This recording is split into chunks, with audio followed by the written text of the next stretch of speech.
몇 명이야? 도대체 몇 명한테 돈을 뿌리고 다닌 거야? 너도 내 연금 때문에 결혼했잖아. 평온해 보였던 황혼의 재혼. 그러나 남편의 셔츠 속 작은 수첩이 모든 걸 뒤흔듭니다. 거기엔 낯선 이름들과 금액이 빼곡히 적혀 있었습니다. 장례식장에서 저희도 아내입니다라는 폭로까지 이어지며 충격은 극에 달하고 믿었던 사랑은 배신으로 무너지고 분노와 눈물이 교차합니다.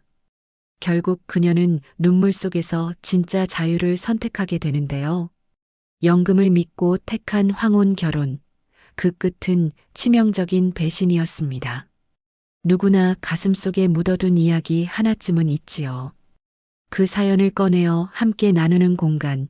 여기는 날마다 사연입니다. 오늘은 또 어떤 사연이 우릴 기다릴까요? 혹시 아직 구독과 좋아요 안 누르셨다면 지금 눌러주셔도 좋습니다. 무료니까요. 그럼 오늘의 사연 바로 시작합니다. 새벽 6시 김수연은 언제나처럼 눈을 떴습니다. 창밖으로 스며드는 아침 햇살이 침실 벽지에 부드럽게 퍼지는 걸 보며 수연은 작은 한숨을 내쉬었죠. 남편이 세상을 떠난 지 벌써 5년이 흘렀지만 여전히 침대 한쪽은 비어있는 느낌이 들었습니다. 오늘도 하루가 시작되는구나. 수연은 몸을 일으켜 세우며 혼잣말을 했어요. 60세가 된 지금 약국을 정리하고 나서 매일이 비슷비슷했습니다. 아침에 일어나 간단히 밥을 해 먹고 동네 한 바퀴 돌고 저녁엔 텔레비전을 보다가 잠드는 일상의 반복이었죠. 외롭다고 하면 외로웠지만 그래도 나름대로는 평온했어요. 세면을 하고 부엌으로 나온 수연은 주전자에 물을 붓고 가스레인지에 올렸습니다. 물이 끓는 동안 창문을 열어 바람을 쐬었죠. 아래층 이웃 할머니가 화분에 물을 주고 있는 모습이 보였어요. 수연도 작은 손을 흔들어 인사했습니다. 수연 씨, 오늘도 좋은 하루 되세요. 네, 할머니도요. 이런 작은 일상들이 수연에게는 소소한 위안이었어요. 큰아들 민수는 부산에서 회사를 다니고 있고 작은 딸 은정이는 경기도에서 아이들을 키우며 바쁘게 살고 있었죠. 한 달에 한두 번 안부 전화를 받는 게 고작이었습니다. 그래도 아이들이 각자 가정을 꾸려 잘 살고 있다는 생각에 마음은 뿌듯했어요.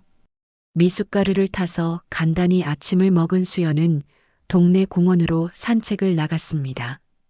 공원에는 벌써 몇몇 어르신들이 나와 운동을 하고 계셨죠. 라디오 체조를 하는 분들, 벤치에 앉아 담소를 나누는 분들, 천천히 걸으며 명상하는 분들까지 다양했어요. 수연도 그분들과 가볍게 인사를 나누며 공원을 한 바퀴 돌았습니다. 요즘 혼자 지내기 어떠세요? 공원에서 만난 박할머니가 물어보셨어요. 박할머니는 수연보다 5살 많지만 항상 밝고 활기차서 수연이 좋아하는 분이었죠. 그냥 그래요. 적응이 됐어요. 아이고, 그래도 젊으신데 혼자 계시기엔 아직 이르죠. 좋은 분 만나시면 어떨까요? 박할머니의 말에 수연은 씁쓸한 미소를 지었습니다. 사실 그런 생각을 안 해본 건 아니었어요. 하지만 이 나이에 새로운 사람을 만난다는 게 쉬운 일은 아니었죠. 게다가 남편 준호와 함께했던 30년의 세월이 워낙 깊이 새겨져 있어서 다른 사람을 받아들인다는 건 상상하기 어려웠습니다. 생각해보긴 하는데 쉽지가 않네요. 그래도 마음을 열고 계시는 건 좋은 일이에요. 혹시 기회가 되면 소개해 드릴게요. 박할머니는 활짝 웃으며 말했습니다. 수연은 고개를 끄덕이며 대답했지만 솔직히 큰 기대는 하지 않았어요. 이런 말씀들을 워낙 많이 들어봐서 말이죠. 산책을 마치고 집에 돌아온 수연은 거실 소파에 앉아 창밖을 바라봤어요. 아파트 단지 안놀이터에서 아이들이 웃으며 뛰노는 소리가 들렸습니다. 그 소리를 들으며 수연은 문득 자신의 젊은 시절을 떠올렸어요. 약국을 운영하며 바쁘게 살던 때 아이들 학교 준비시켜 보내고 남편과 함께 저녁을 먹던 그 시간들이 참 행복했다는 걸 새삼 깨달았습니다. 특히 준호가 살아계실 때는 매일 저녁 함께 뉴스를 보며 하루 있었던 일들을 나누곤 했었죠. 약국에서 만난 손님들 이야기, 아이들 학교 소식, 동네에서 일어난 소소한 일들까지 모든 걸 함께 나누었습니다. 준호는 항상 수연의 말을 끝까지 들어주는 사람이었어요. 그런 남편이 그립기도 하고 한편으로는 미안한 마음도 들었습니다. 오후가 되자 수연은 마트에 장을 보러 나갔어요. 혼자 먹을 반찬거리와 생필품들을 장바구니에 담으며 계산대로 향했습니다. 계산을 하는 동안 앞에 선 할아버지가 젊은 계산원에게 정중하게 인사하는 모습이 인상적이었어요. 단정한 옷차림에 꼿꼿한 자세, 그리고 예의 바른 말투가 보기 좋았습니다. 감사합니다. 좋은 하루 되세요. 할아버지가 수연을 보며 가볍게 목례를 하고 지나가셨어요. 수연도 자연스럽게 고개를 숙여 인사했습니다. 그 짧은 순간이었지만 왠지 마음이 따뜻해지는 느낌이었어요. 요즘 같은 세상에 저렇게 예의 바른 분을 만나는 게 쉽지 않은데 말이죠. 집에 돌아와 장본 것들을 정리하는 수연의 마음은 왠지 가벼웠습니다. 별것 아닌 일상의 한 장면이었지만 오랜만에 따뜻한 기분을 느꼈어요. 혼자 사는 시간이 길어지다 보니 이런 작은 일들에도 마음이 움직이게 되는 것 같았습니다. 저녁 시간 수연은 혼자서 된장찌개를 끓여 밥을 먹었어요. 텔레비전에서는 연속극이 나오고 있었습니다. 중년 부부의 사랑 이야기였는데 보다 보니 자신의 모습과 겹쳐져서 마음이 짠했어요. 드라마 속 여주인공도 혼자 지내다가 새로운 사랑을 만나는 이야기였거든요. 저런 일이 내게도 일어날까? 수연은 문득 그런 생각을 했습니다. 하지만 금방 고개를 저었어요. 드라마는 드라마일 뿐이고 현실은 그렇게 로맨틱하지 않잖아요. 특히 이 나이에 새로운 만남이라는 게 얼마나 어려운 일인지 잘 알고 있었습니다. 밤이 되어 잠자리에 누운 수연은 천장을 바라보며 생각했어요. 이런 평온한 일상이 나쁘지는 않았습니다. 큰 걱정거리도 없고 건강도 괜찮은 편이었어요. 아이들도 잘 살고 있고 형편도 그럭저럭 안정적이었습니다. 남편이 남겨준 보험금과 약국을 정리하며 받은 돈으로 당분간은 별 걱정 없이 살 수 있었어요. 하지만 가끔 이런 생각이 들었습니다. 이대로 계속 혼자 살다가 늙어가는 건가? 친구들과 만나서 수다를 떨거나 동네 모임에 나가서 봉사활동을 하기도 했지만 집에 돌아오면 결국 혼자였어요. 특히 저녁 시간이나 주말이면 그 외로움이 더 크게 느껴졌습니다. 준호가 살아계실 때는 주말이면 함께 영화도 보러 가고 맛집도 찾아다녔었는데 말이죠. 지금은 혼자 영화를 보러 가기도 어색하고 혼자 식당에 들어가는 것도 왠지 쑥스러웠어요. 그래서 대부분 집에서 시간을 보내게 되었습니다. 수연은 베개에 머리를 묻으며 작은 소망을 품었어요. 언젠가는 나도 누군가와 함께 웃으며 지낼 수 있는 날이 올까? 너무 큰 바람은 아니고 그냥 함께 차 한 잔 마시며 이야기할 수 있는 사람이면 좋겠는데 수연에게는 절실한 소망이었습니다. 거창한 사랑을 원하는 건 아니었어요. 그냥 일상을 함께 나누며 서로 의지할 수 있는 사람, 외로울 때 곁에 있어 줄 수 있는 그런 사람을 만나고 싶었습니다. 창밖에는 별들이 반짝이고 있었고 수연은 그 평온한 밤하늘을 바라보며 천천히 잠에 빠져들었어요. 내일도 비슷한 하루가 될 것 같았지만 마음 한구석에는 작은 희망의 씨앗이 자라고 있었습니다. 일주일 후 수연의 평온한 일상에 작은 변화가 찾아왔습니다. 동네 복지관에서 열리는 건강 강좌에 참석하기 위해 나선 길이었어요. 평소보다 조금 일찍 집을 나선 수연은 복지관 앞 벤치에서 잠시 쉬고 있었습니다. 가을 햇살이 따스하게 내리쬐는 오후였죠. 혹시 건강 강좌 들으러 오셨나요? 뒤에서 정중한 목소리가 들려왔어요.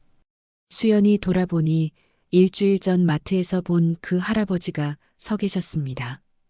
깔끔하게 다린 바지에 단정한 셔츠 차림, 그리고 따뜻한 미소를 띤 얼굴이었죠. 햇살을 받아 반짝이는 은발이 정말 멋있어 보였어요. 아, 네. 맞습니다. 수연은 살짝 놀라며 대답했어요. 우연의 재회라니 뭔가 운명적인 느낌이 들었습니다. 마치 드라마에서나 볼 법한 상황이었죠. 저도 같은 강좌를 들으러 왔어요. 혹시 함께 들어가실까요? 제가 강정호라고 합니다. 강정호는 환하게 웃으며 자기소개를 했어요. 65세라고는 믿기 어려울 정도로 젊어 보이고 활기찼습니다. 김수연입니다. 반갑습니다.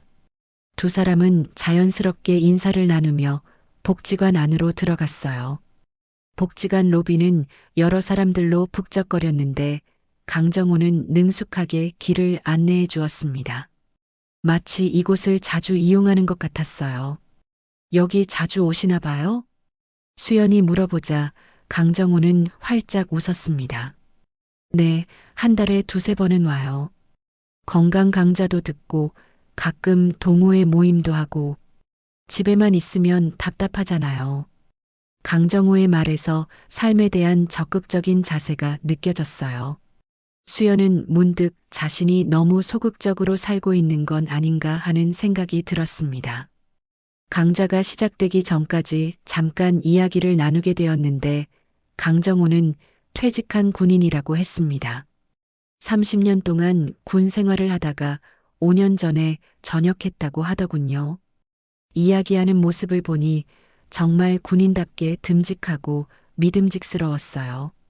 군 생활이 기르셨네요. 힘들지 않으셨어요?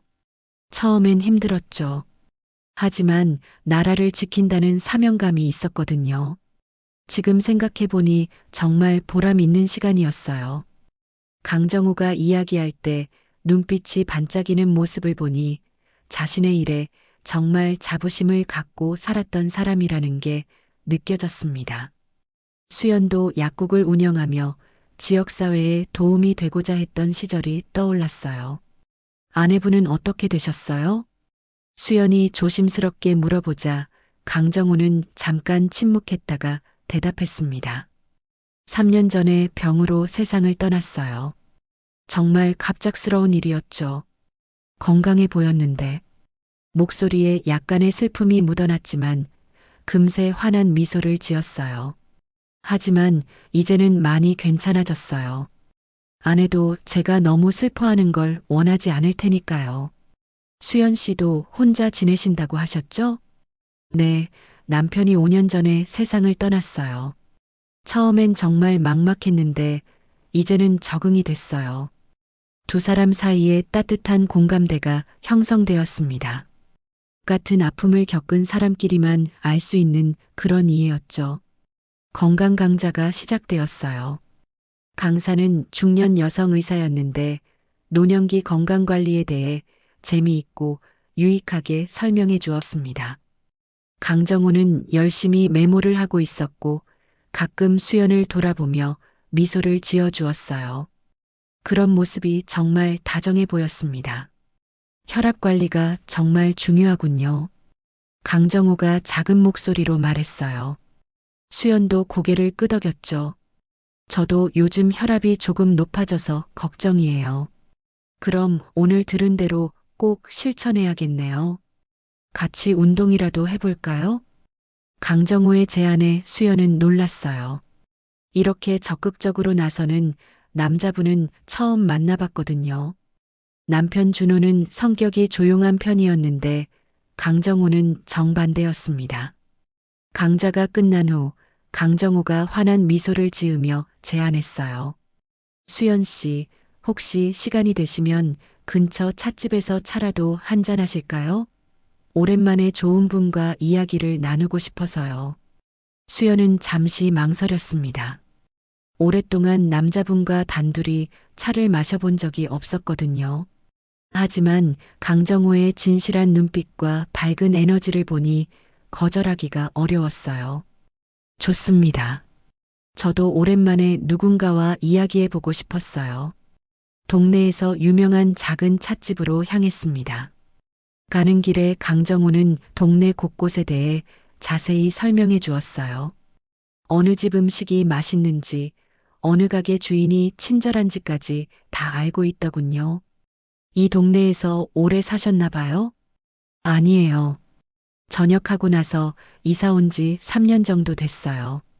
하지만 여기저기 다니면서 사람들과 친해지다 보니 자연스럽게 알게 됐죠. 강정호의 사교성에 수연은 감탄했어요. 자신은 5년을 살면서도 이 정도로 동네를 잘 알지 못했는데 말이죠. 찻집에서 두 사람은 마주 앉았습니다. 강정호는 녹차를 주문했고 수연은 캐모마일 차를 시켰어요. 창가 자리여서 따스한 햇살이 들어와 분위기가 정말 좋았습니다. 연금으로 노후가 든든하다니 부럽네요. 수연이 말하자 강정호는 자신 있게 대답했어요. 30년 복무한 보람이 있죠. 매달 일정하게 나오니까 경제적 걱정은 없어요. 그래서 취미 생활도 마음껏 할 수 있고요. 어떤 취미를 즐기세요? 등산을 제일 좋아해요. 전국의 명산들을 다 다녀봤죠. 독서도 하고 사진 찍는 것도 좋아하고, 그리고 요리도 배우고 있어요. 강정호는 정말 활력이 넘치는 사람이었어요.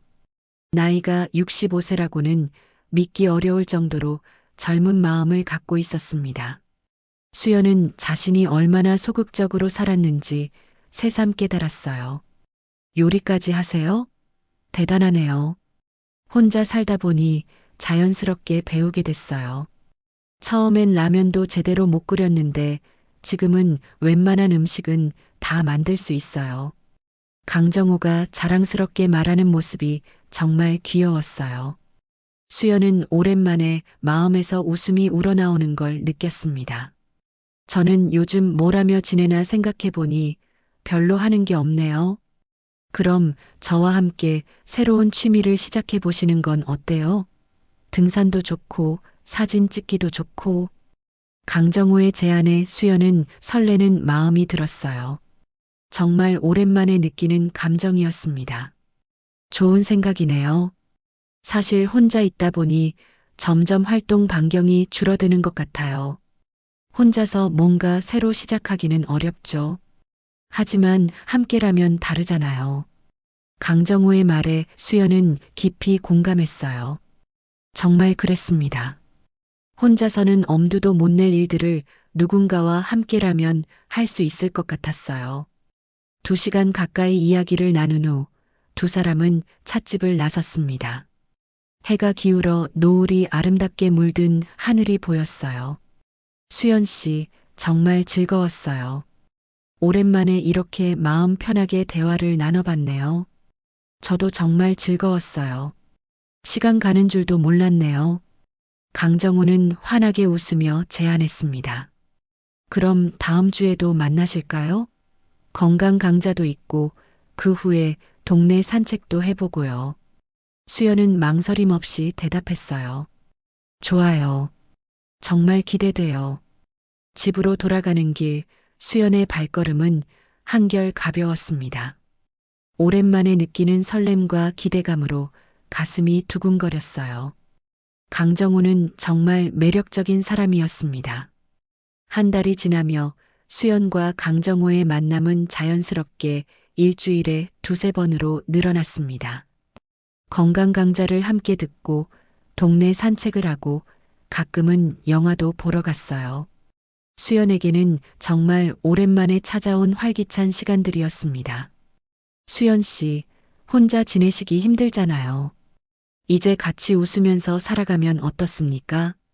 어느 날 저녁 공원 벤치에 앉아 노을을 바라보던 강정호가 조심스럽게 말을 꺼냈어요. 수연의 심장이 쿵하고 내려앉았습니다. 이런 말을 들을 거라고는 전혀 예상하지 못했거든요. 정호 씨, 갑작스럽네요. 수연은 당황하며 대답했어요. 하지만 마음 한켠으로는 기뻤습니다.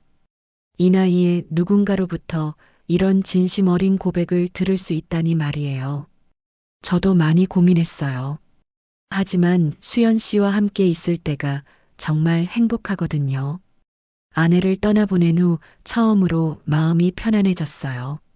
강정호의 진실한 눈빛을 보며 수연은 마음이 흔들렸어요. 사실 지난 한 달 동안 강정호에 대한 호감이 점점 커지고 있었거든요. 예의 바르고 든든하며 무엇보다 경제적으로 안정적인 그의 모습이 매력적이었습니다. 저도 정호 씨와 함께 있으면 외롭지 않아서 좋아요. 수연의 대답에 강정호는 환하게 웃었어요. 그럼 진지하게 생각해 보시는 거죠? 네, 천천히 생각해 볼게요. 그날 밤 수연은 잠을 이루지 못했습니다. 머릿속이 복잡했어요. 한편으로는 설레고 기뻤지만 다른 한편으로는 두려웠습니다. 준호 없이 다른 남자와 새로운 삶을 시작한다는 게 과연 괜찮을까요? 며칠 후 수연은 결심했어요. 딸 은정이에게 전화를 걸어 조심스럽게 말을 꺼냈습니다. 은정아, 엄마가 좋은 분을 만났는데. 엄마, 정말요? 어떤 분이세요? 은정이는 예상보다 밝게 반응했어요. 수연은 강정호에 대해 자세히 설명했습니다. 퇴직 군인이시고 65세이신데 정말 젊어 보이세요. 연금도 나오고 인품도 훌륭하고. 엄마, 좋은 일이네요. 엄마가 행복하시면 저희도 좋아요. 은정이의 지지에 수연은 마음이 한결 가벼워졌어요. 큰아들 민수에게도 전화해서 이야기했는데 역시 긍정적인 반응이었습니다.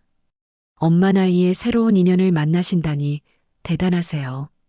저희 걱정 마시고 행복하게 지내세요. 아이들의 축복을 받은 수연은 강정호에게 긍정적인 답변을 주었어요. 강정호는 정말 기뻐했습니다. 수연 씨, 정말 고마워요. 앞으로 제가 잘해드릴게요. 두 사람은 조금씩 가까워졌어요. 강정호는 매일 아침 수연에게 안부 문자를 보냈고, 저녁에는 함께 산책을 했습니다.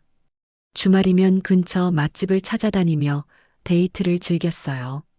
수연 씨 취향에 맞는 음식점을 찾아뒀어요. 강정호는 항상 수연을 배려했습니다. 문을 열어주고 의자를 빼주고 음식을 먼저 권하는 세심함까지 정말 신사적이었어요. 어느 날 강정호가 특별한 제안을 했습니다. 수연 씨, 제 고향에 가서 형님들께 인사드리면 어떨까요? 벌써요? 네, 형님들이 제 이야기를 듣고 꼭 만나보고 싶다고 하셔서요. 수연은 설레면서도 긴장됐어요. 하지만 강정호의 가족들을 만난다는 건 두 사람 관계가 진전되고 있다는 의미였으니까요. 다음 주 주말 두 사람은 강정호의 고향인 충청도로 떠났습니다. 기차 안에서 강정호는 가족들에 대해 이야기해 주었어요. 큰형은 농사를 짓고 계시고 둘째 형은 공무원이었어요. 모두 좋은 분들이니까 걱정 마세요. 강정호의 고향집은 전통 한옥이었어요. 마당에는 감나무와 대추나무가 있고 처마 밑에는 고추가 빨갛게 말라가고 있었습니다. 정말 평화로운 시골 풍경이었죠. 형님, 수연 씨를 모셔왔습니다.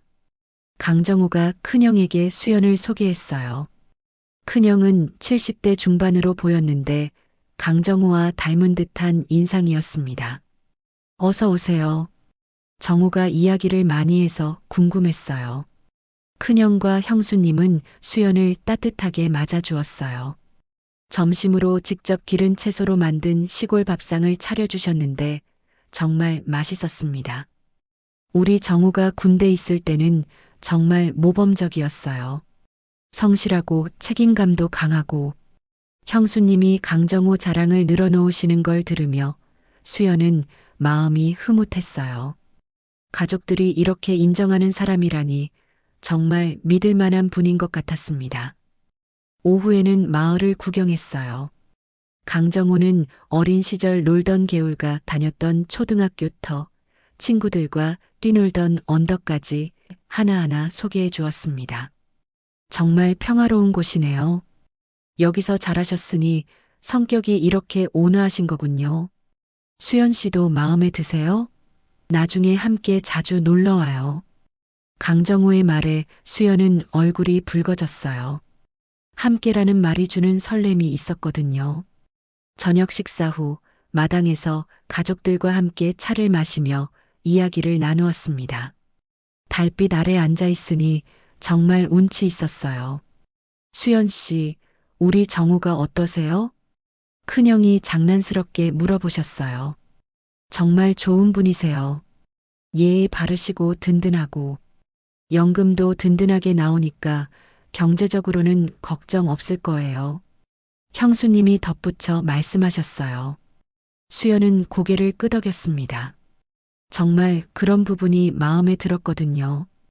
밤늦게까지 이야기를 나눈 후 수연은 작은 방에서 잠자리에 들었어요. 창문으로 들어오는 달빛과 귀뚜라미 소리를 들으며 마음이 정말 평화로웠습니다. 이런 가정적인 분위기 속에서 자란 정호 씨라면 정말 믿을 수 있겠어. 수연은 강정호에 대한 신뢰가 더욱 깊어지는 걸 느꼈어요. 다음 날 아침 작별 인사를 하며 큰형이 말씀하셨습니다. 수연 씨, 우리 정호 잘 부탁해요. 좋은 사람이니까 행복하게 지내실 거예요. 네, 감사합니다. 돌아오는 기차 안에서 강정호가 말했어요. 형님들이 수연 씨를 정말 좋아하시네요. 저도 가족분들이 너무 좋으세요. 정말 따뜻한 분들이에요. 수연은 진심으로 대답했습니다. 강정호의 가족들을 만나고 나니 그에 대한 마음이 더욱 확고해졌어요. 그날 밤 집에 돌아온 수연은 거울 앞에 서서 자신을 바라봤습니다. 오랜만에 얼굴에 생기가 돌고 있었어요. 마치 20대로 돌아간 것처럼 설레고 행복한 기분이었습니다. 강정호의 고향을 다녀온 지 일주일 후 두 사람은 조용한 혼인신고를 했습니다. 큰 결혼식 대신 가족들과 가까운 지인들만 모셔서 간소하게 식사를 했어요.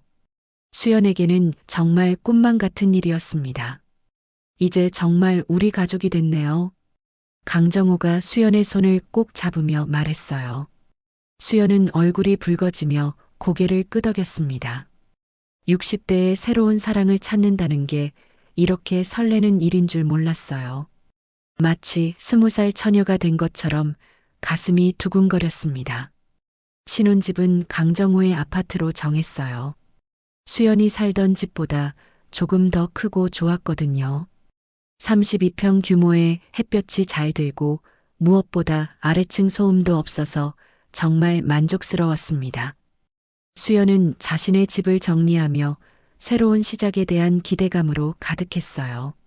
이사 첫날 강정호는 수연의 짐을 하나하나 정성스럽게 옮겨주었습니다. 수연아, 무거운 건 내가 다 할게. 당신은 가벼운 것만 들어. 고마워요. 정말 든든해요. 수연은 진심으로 고마웠어요. 혼자 살 때는 모든 걸 다 혼자 해야 했는데 이제는 누군가 도와주는 사람이 있다는 게 얼마나 행복한지 몰랐습니다. 수연아, 이제부터 내가 모든 걸 책임질게. 걱정하지 마. 강정호는 정말 다정했습니다. 매일 아침 일어나면 가장 먼저 커피를 내려주고 아침 식사까지 챙겨주었어요. 수연이 설거지를 하려고 하면 신부가 왜 그런 일을 해라며 만류하기도 했죠. 여보, 제가 할 수 있어요. 아니야. 당신은 그냥 예뻐만 있으면 돼.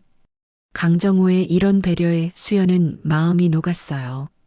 첫 번째 남편 준호도 좋은 사람이었지만 이렇게 세심하게 챙겨주지는 않았거든요. 결혼 초기 몇 주 동안은 정말 꿈만 같았습니다. 매일 아침 함께 공원을 산책하고 저녁에는 손을 잡고 동네를 돌았어요. 주말이면 근처 맛집을 찾아다니며 데이트를 즐겼죠. 여보, 오늘 날씨가 좋으니까 한강공원에라도 나갈까요? 좋아요. 정말 오랜만에 나들이네요. 두 사람은 손을 잡고 한강공원을 거닐었어요. 강바람이 시원하게 불어와서 기분이 상쾌했습니다.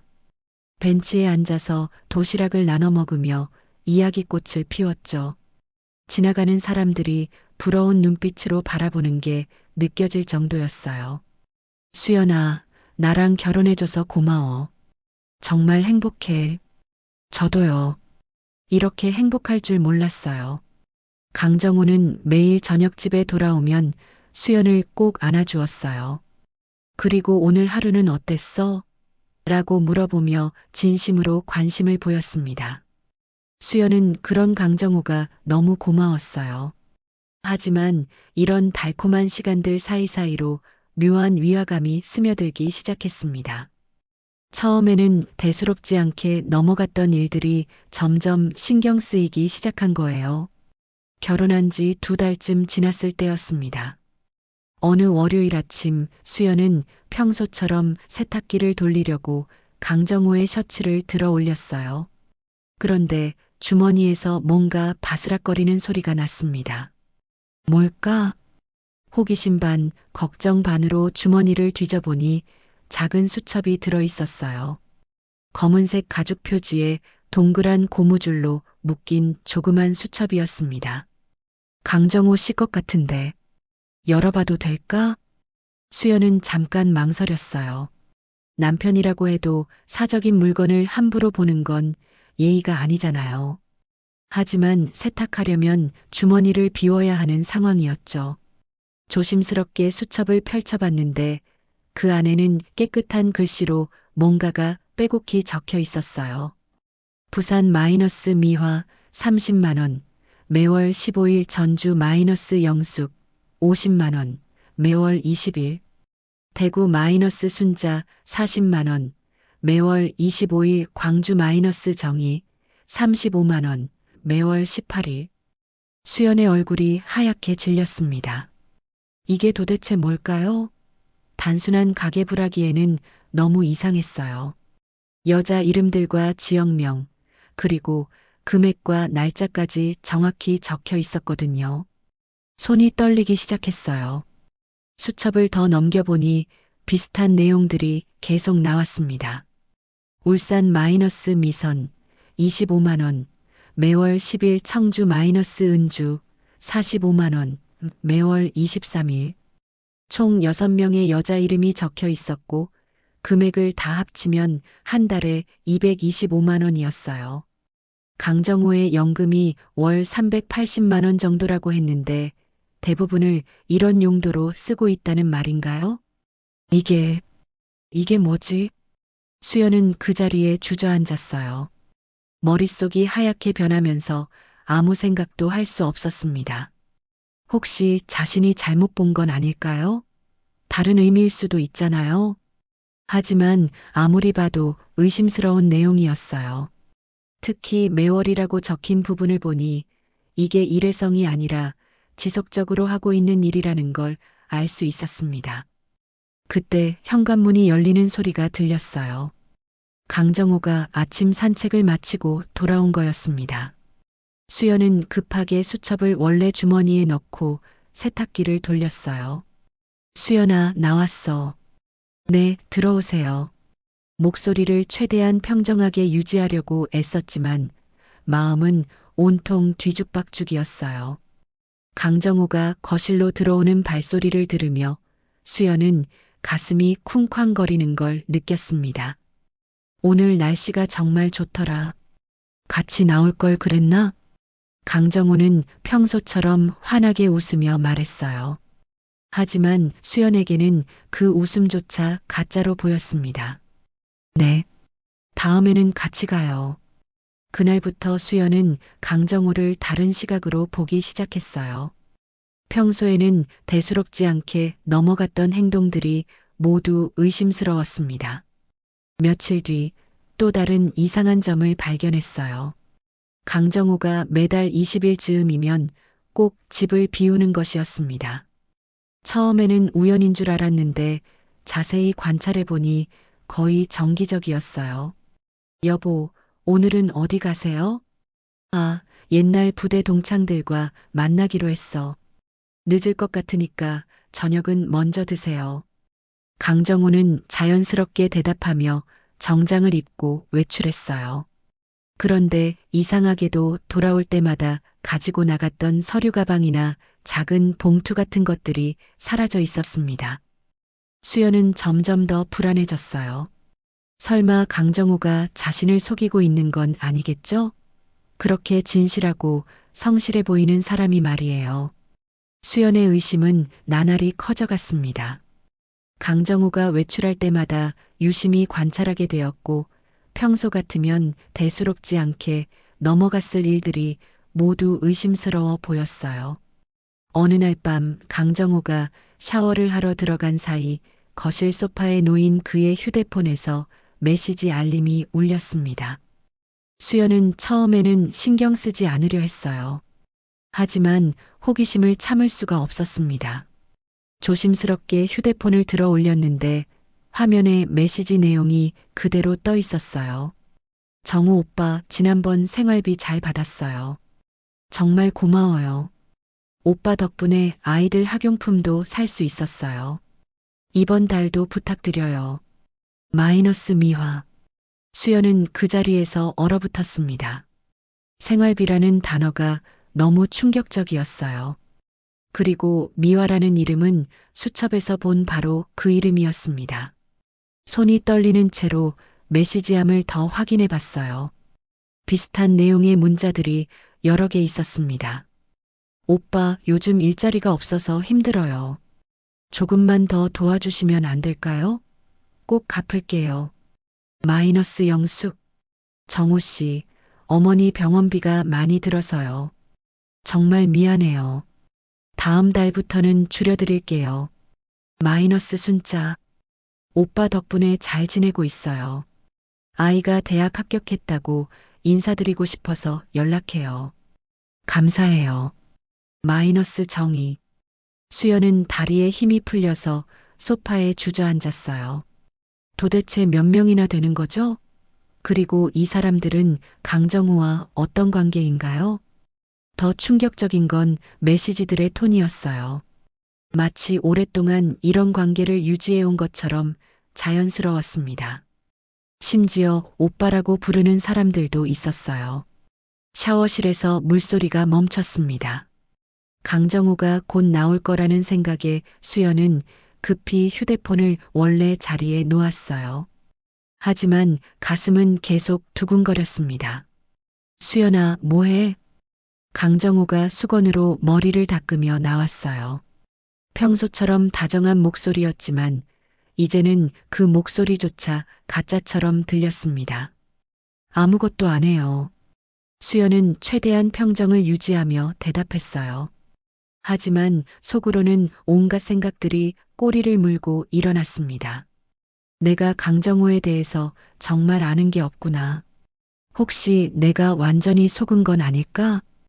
다음 날 수연은 은행에 가서 강정호의 통장 내역을 확인해 봤어요.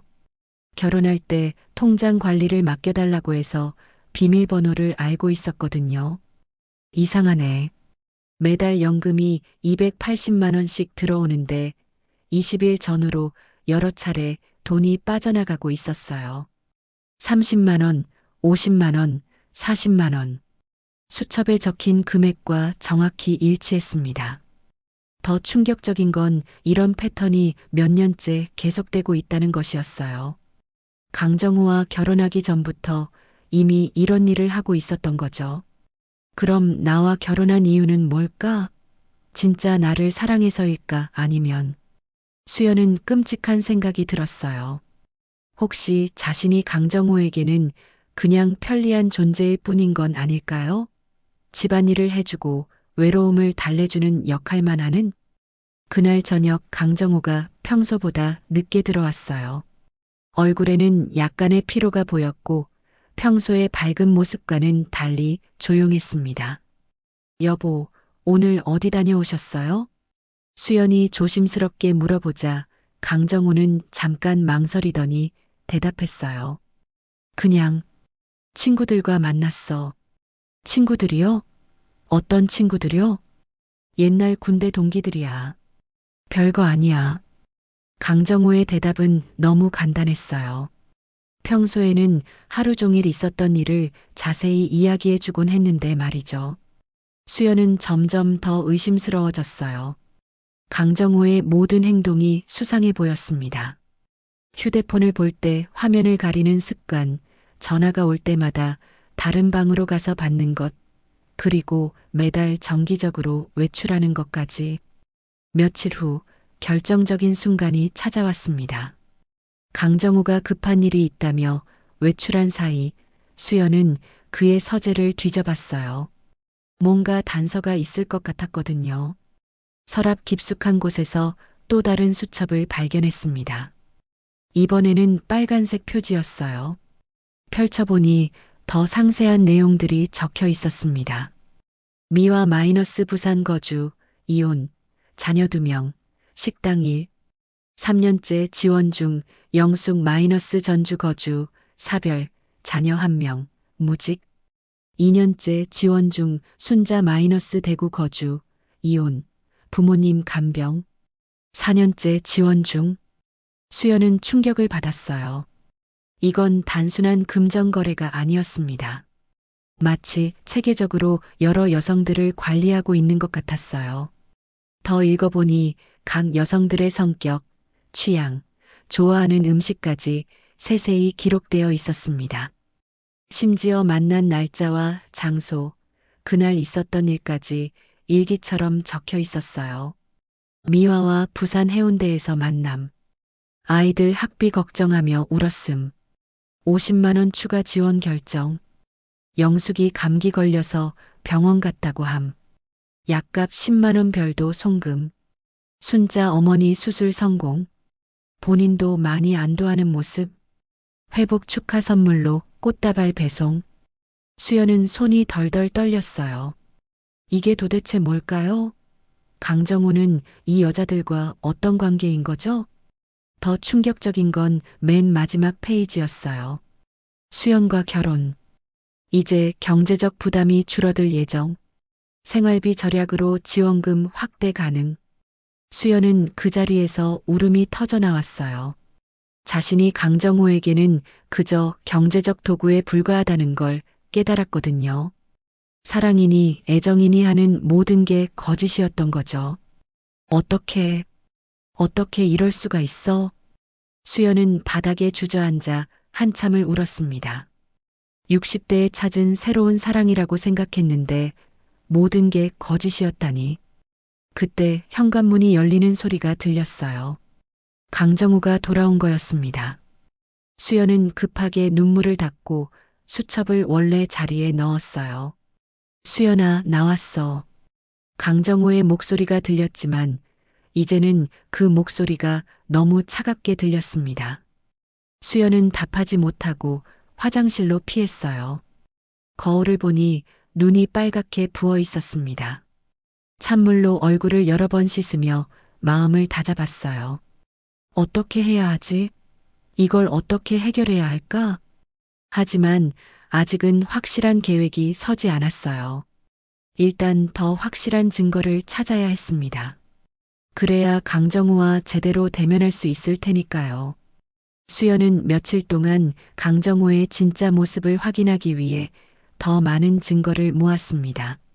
그의 행동 패턴을 관찰하고 통장 내역을 세심하게 분석했어요.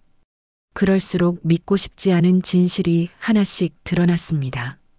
강정호는 매주 화요일마다 병원에 간다고 하며 외출했는데 실제로는 부산행 기차를 타고 있었어요. 수연이 몰래 뒤따라가 본 결과였죠. 그리고 금요일에는 동창회 모임이라며 전주 방면으로 떠났습니다.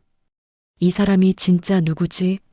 수연은 자신이 결혼한 남자에 대해 아무것도 모르고 있었다는 사실에 절망했어요.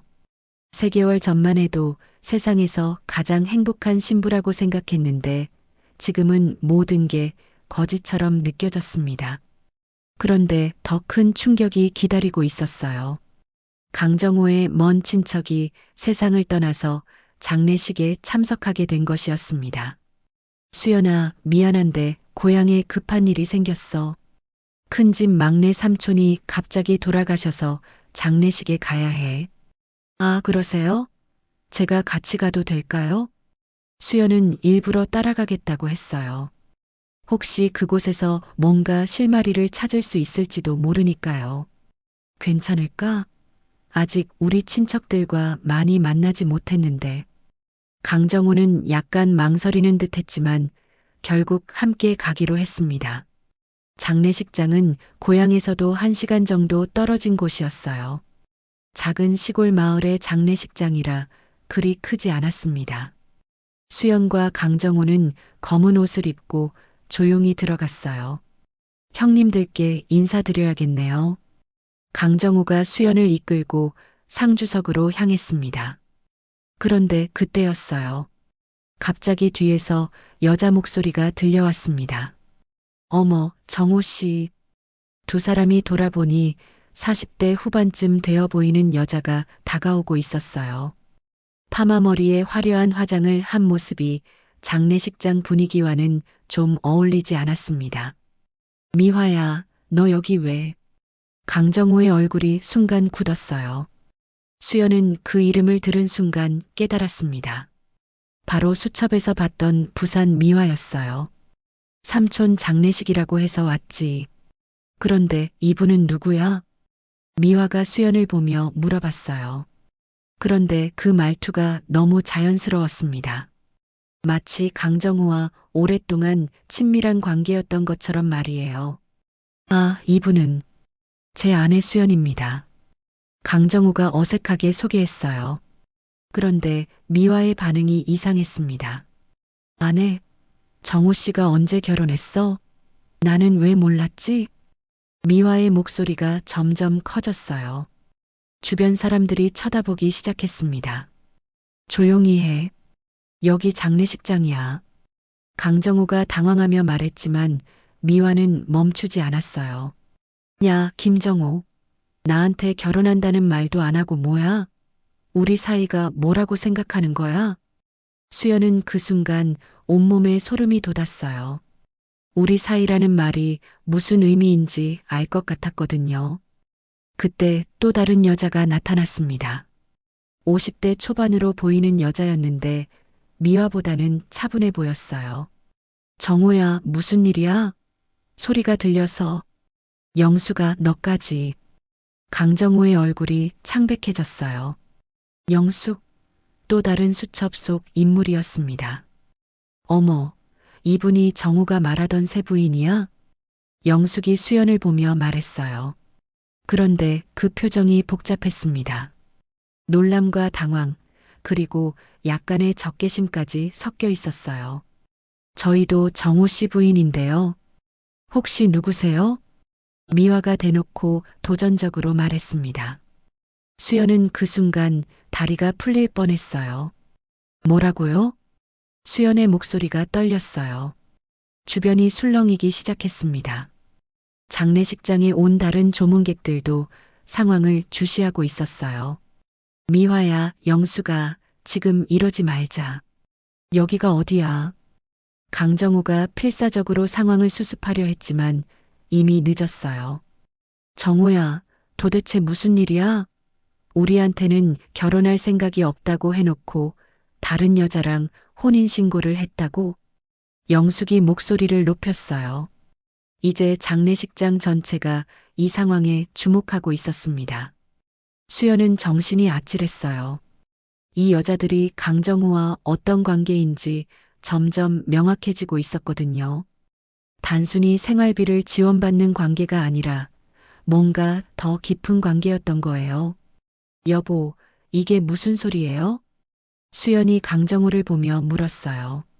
목소리가 떨렸지만 최대한 차분하게 말하려고 애썼습니다. 수연아, 오해야. 이 사람들이 착각하고 있는 거야. 강정호가 변명했지만 그의 얼굴은 이미 거짓말을 하고 있다는 걸 보여주고 있었어요. 착각이라고? 김정호, 너 3년 동안 나한테 뭐라고 했는지 기억나?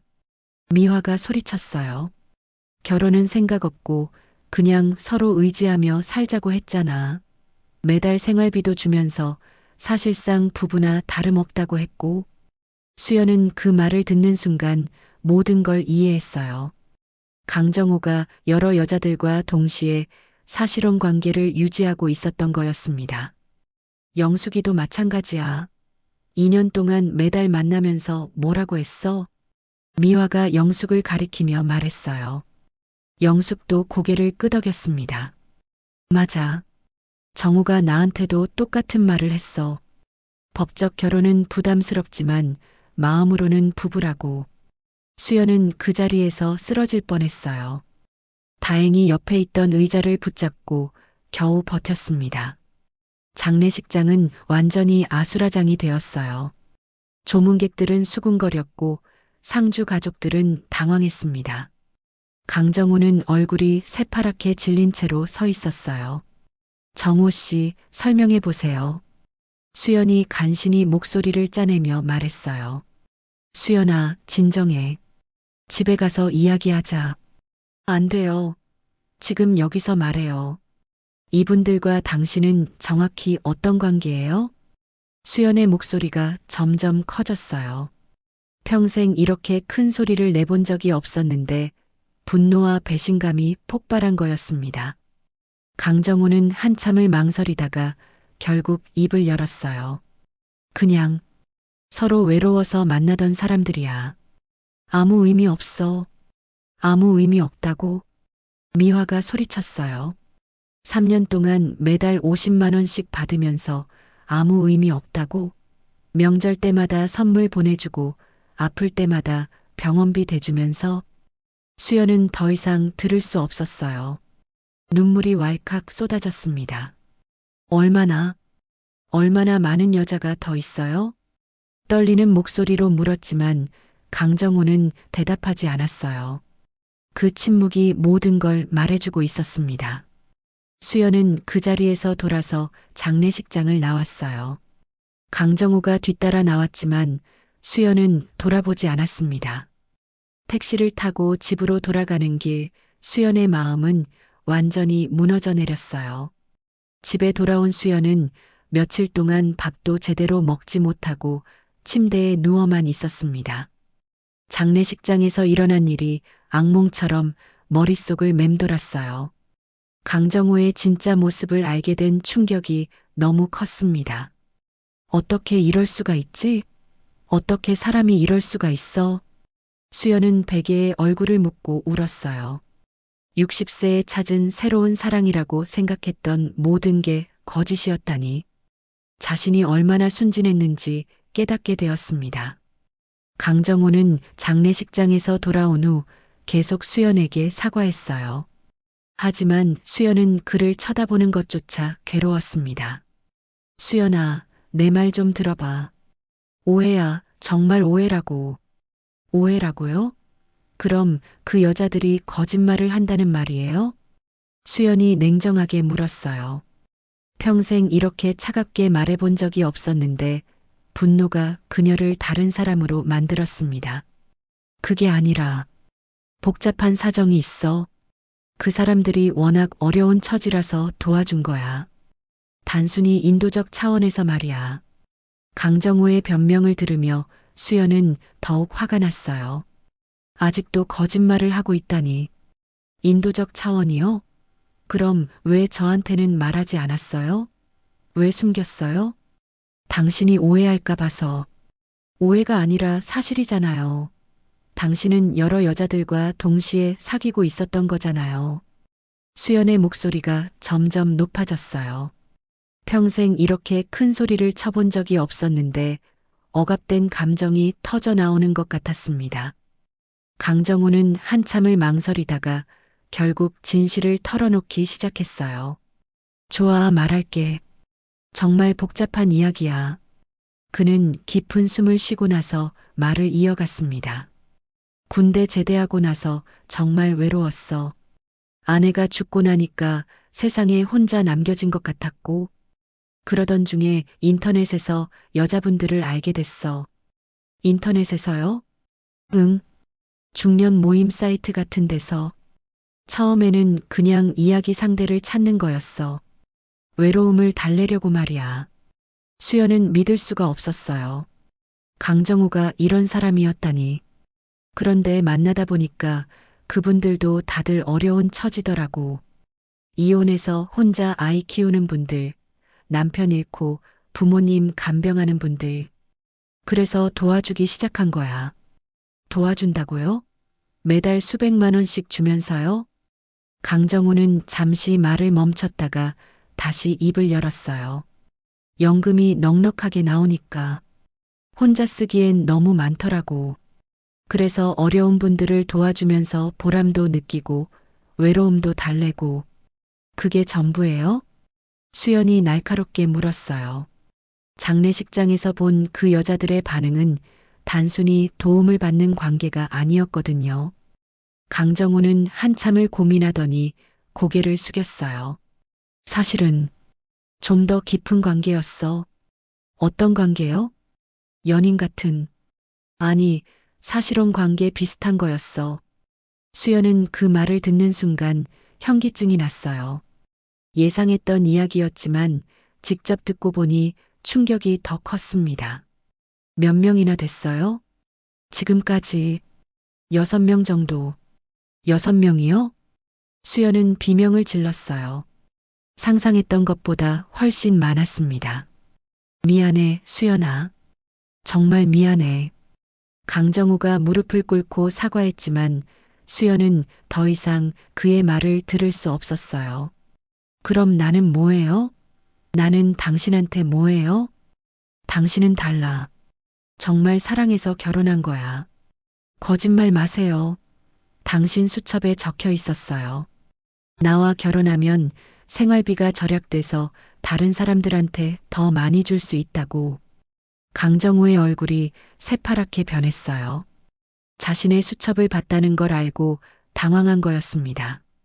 그건 그냥 적어 놓은 거고, 아직도 거짓말을 하시는군요.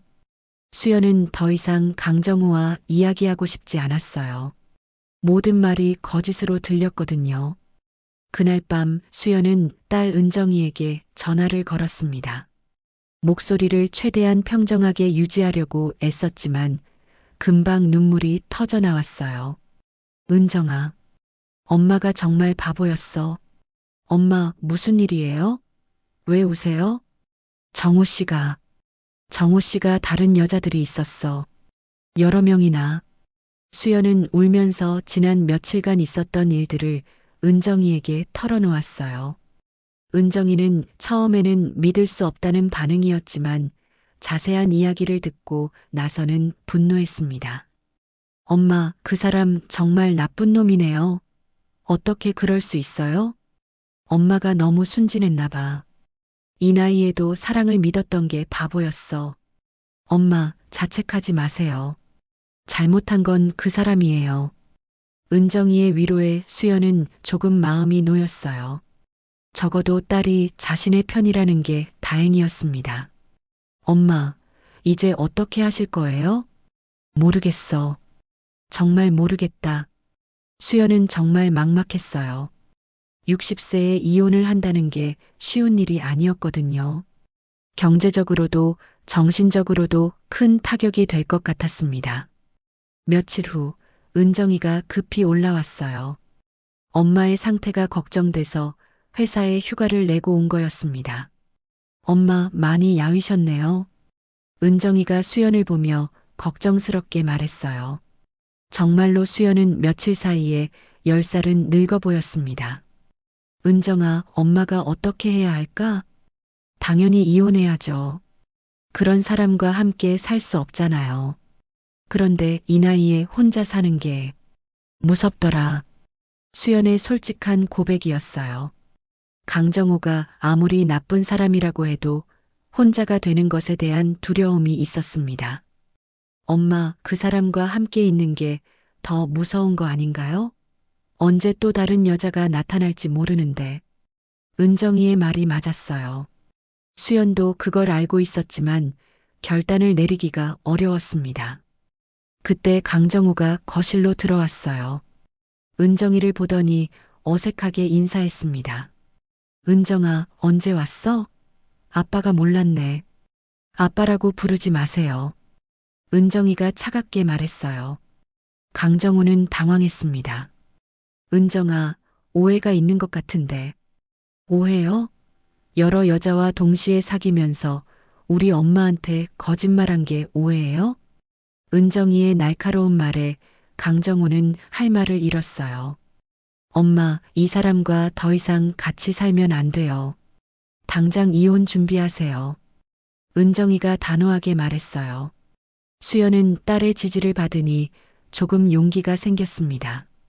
정호 씨, 우리 이혼해요. 수연이 떨리는 목소리로 말했어요. 강정호는 깜짝 놀라며 달려왔습니다. 수연아, 진정해. 이혼은 너무 극단적이야. 극단적이라고요? 그럼 계속 속고 살라는 말이에요? 아니야. 앞으로는 정말 잘할게. 다른 사람들과는 다 정리할게. 강정호가 필사적으로 매달렸지만 수연의 마음은 이미 굳어져 있었어요. 믿을 수 없어요. 이미 너무 많이 거짓말하셨잖아요. 한 번만 더 기회를 줘. 제발. 안 돼요. 이미 끝났어요. 수연은 단호하게 말했어요. 강정호는 한참을 매달렸지만 수연의 마음을 돌릴 수는 없었습니다. 다음 날 수연과 은정이는 변호사 사무실을 찾아갔어요. 이혼 상담을 받기 위해서였습니다. 부인께서 겪으신 일은 충분히 이혼 사유가 됩니다. 재산 분할도 요구하실 수 있고요. 변호사가 말했지만 수연은 다른 생각이 있었어요. 재산은 필요 없어요. 그냥 깔끔하게 끝내고 싶어요. 엄마, 왜요? 당연히 받아야 할 몫이 있잖아요. 은정이가 놀라며 말했지만 수연은 고개를 저었어요. 그 사람 돈 한 푼도 갖고 싶지 않아. 더럽혀진 것 같아서. 수연의 결심은 확고했어요. 강정호와 관련된 모든 걸 깨끗하게 정리하고 싶었습니다. 이혼 절차는 생각보다 빨리 진행됐어요. 강정호도 더 이상 반대하지 않았거든요. 아마도 자신의 잘못을 인정한 것 같았습니다. 마지막 날 짐을 정리하며 수연은 지난 몇 개월을 되돌아봤어요. 행복했던 순간들도 있었지만 모든 게 거짓 위에 세워진 것들이었습니다. 수연아, 정말 미안해. 용서해 줄 수는 없을까? 강정호가 마지막으로 사과했지만 수연은 대답하지 않았어요. 이미 그에 대한 모든 감정이 사라진 상태였거든요. 이혼 서류에 도장을 찍던 날 수연은 묘하게 후련한 기분이 들었습니다. 60세의 두 번째 이혼이라니 상상도 못했지만 거짓된 결혼 생활을 계속하는 것보다는 나았어요. 엄마, 이제 진짜 자유예요. 은정이가 수연의 손을 꼭 잡으며 말했습니다. 수연은 고개를 끄덕이며 작은 미소를 지었어요. 그래, 이제 정말 내 삶을 살아야지. 수연은 작은 원룸을 얻었습니다. 강정호와 살던 큰 아파트에 비하면 초라했지만 온전히 자신만의 공간이라는 게 좋았어요. 아무도 속이지 않고 아무에게도 속지 않는 그런 공간 말이에요. 이사 첫날 밤 수연은 혼자서 라면을 끓여 먹었습니다. 김치찌개를 끓일 재료도 없었고 반찬도 없었지만 왠지 그 라면이 세상에서 가장 맛있게 느껴졌어요. 이제 뭘 하며 살까? 수연은 창밖을 바라보며 생각했어요. 60세라는 나이가 새로운 시작을 하기에는 늦은 것 같기도 했지만 그래도 포기할 수는 없었습니다. 며칠 후 은정이가 찾아왔어요. 엄마가 혼자 잘 지내는지 확인하러 온 거였습니다. 엄마, 많이 밝아지셨네요. 그래, 나도 그런 것 같아. 마음이 한결 가벼워졌어. 정말 그랬어요. 강정호와 헤어지고 나니 속에서 뭔가 무거운 돌덩이가 빠진 기분이었습니다. 더 이상 의심하고 걱정할 필요가 없으니까요. 엄마, 이제 뭐 하고 싶으세요? 글쎄, 일단 건강부터 챙겨야겠어. 그동안 너무 마음고생을 해서 몸이 많이 상했나 봐. 수연은 정말로 건강이 안 좋아져 있었어요. 스트레스 때문에 살도 많이 빠지고 잠도 제대로 못 자고 있었습니다. 그럼 운동이라도 시작하세요. 요가나 수영 같은 거 어때요? 좋은 생각이네. 예전에 해보고 싶었는데 못했던 것들 해볼까? 수연은 점점 의욕이 생기기 시작했어요. 오랫동안 누군가의 눈치를 보며 살았는데 이제는 자신이 원하는 것만 하면 되니까요. 다음 주부터 수연은 동네 문화센터에서 하는 요가 수업에 참가하기 시작했습니다. 처음에는 몸이 뻣뻣해서 힘들었지만 점점 재미를 느꼈어요. 수연 씨, 정말 열심히 하시네요. 같은 수업을 듣는 또래 여성분이 말을 걸어왔어요. 박현숙이라는 분이었는데 수연과 비슷한 나이였습니다. 재미있어서 그래요. 오랜만에 새로운 걸 배우니까 기분이 좋아요. 저도요. 남편하고 사별하고 나서 우울했는데 이렇게 운동하니까 마음이 좀 나아져요. 현숙 씨와 이야기를 나누며 수연은 위로를 받았어요. 자신만 힘든 게 아니라는 걸 알게 되었거든요. 현숙 씨, 혹시 시간 되시면 커피라도 한 잔해요. 좋아요. 저도 이야기할 상대가 필요했거든요. 두 사람은 요가 수업 후 근처 카페에서 차를 마시며 이야기를 나눴어요. 현숙 씨는 3년 전에 남편과 사별한 후 혼자 지내고 있다고 했습니다. 처음엔 정말 막막했어요. 40년을 함께 산 사람이 갑자기 없어지니까 뭘 해야 할지 모르겠더라고요. 저도 비슷한 경험이 있어요. 첫 번째 남편이 세상을 떠났을 때 그랬거든요. 수연은 조심스럽게 자신의 이야기를 시작했어요. 물론 강정호에 대한 이야기는 자세히 하지 않았지만 혼자 지내는 어려움에 대해서는 충분히 공감할 수 있었습니다. 그런데 요즘은 어때요? 많이 나아지셨어요? 네, 많이 좋아졌어요. 처음엔 뭘 해야 할지 몰라서 그냥 집에만 있었는데 이렇게 나와서 사람들과 만나니까 훨씬 낫네요. 현숙 씨와의 만남은 수연에게 큰 힘이 되었어요. 비슷한 처지의 사람과 이야기하니 마음이 한결 편해졌습니다. 몇 주 후 수연은 또 다른 도전을 시작했어요. 동네 복지관에서 하는 요리 교실에 등록한 거였습니다. 혼자 살면서 제대로 된 음식을 해 먹어야겠다고 생각했어요. 강사에게 동기를 묻자 수연은 솔직하게 대답했어요. 정말로 그랬습니다. 강정호와 살 때는 그가 요리를 많이 해줘서 자신이 직접 할 일이 별로 없었거든요. 요리 교실에서 만난 사람들은 대부분 혼자 사는 중년 여성들이었어요. 각자 다른 사연을 갖고 있었지만 모두 새로운 것을 배우려는 의욕으로 가득했습니다. 오늘은 된장찌개를 배워볼 거예요. 수연은 정말 열심히 배웠어요. 된장찌개 정도야 할 줄 안다고 생각했는데 막상 배워보니 모르는 게 많았습니다. 수연 씨, 정말 맛있게 끓이셨네요. 옆자리 수강생이 수연이 만든 된장찌개를 맛보며 감탄했어요. 수연은 뿌듯한 마음이 들었습니다. 그날 밤 수연은 요리 교실에서 배운 대로 혼자 저녁을 만들어 먹었어요. 직접 끓인 된장찌개에 갓 지은 밥, 그리고 간단한 반찬들. 소박했지만 정말 맛있었습니다. 이렇게 사는 것도 나쁘지 않네. 수연은 혼잣말을 하며 미소 지었어요. 누군가를 속이거나 누군가에게 속을 필요 없이 그저 자신만을 위해 사는 삶이 이렇게 평화로울 줄 몰랐습니다. 시간이 흐르면서 수연의 일상은 점점 풍성해졌어요. 요가와 요리 교실뿐만 아니라 독서 모임에도 참여하고 가끔은 혼자 영화도 보러 갔습니다. 처음에는 혼자 영화관에 가는 게 어색했는데 해보니 그것도 나름 괜찮았어요. 누구 눈치 볼 필요 없이 자신이 보고 싶은 영화를 골라서 볼 수 있으니까요. 어느 날 저녁 수연은 작은 베란다에 나가서 별을 바라봤습니다. 도시라서 별이 많이 보이지는 않았지만 그래도 몇 개의 반짝이는 별들이 눈에 들어왔어요. 고생 많았어, 수연아.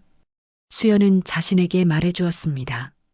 60년의 인생 중에서 가장 힘들었던 몇 개월을 견뎌낸 자신이 대견했어요. 이제 진짜 내 인생을 살자. 수연의 결심은 확고했습니다. 더 이상 누군가의 거짓된 사랑에 기대지 않고 자신의 힘으로 행복을 만들어가겠다고 다짐했어요. 창밖으로 새벽 공기가 들어왔습니다. 상쾌하고 깨끗한 공기였어요. 마치 수연의 새로운 인생을 축복해주는 것 같았습니다. 수연은 깊은 숨을 들이마시며 내일을 기대했어요. 어떤 새로운 일들이 기다리고 있을지, 어떤 사람들을 만나게 될지, 모든 게 기대되었습니다. 별들이 반짝이는 밤하늘 아래 수연은 진짜 자유로운 여자가 되어 있었습니다. 오늘의 이야기는 여기까지입니다. 여러분 마음에는 어떤 여운이 남으셨나요? 댓글로 생각이나 소감 또는 사는 지역을 남겨주세요. 소통의 장이 되어 더 깊은 공감으로 이어질 것입니다. 구독과 좋아요로 응원해 주시면 내일도 변함없이 찾아뵙겠습니다.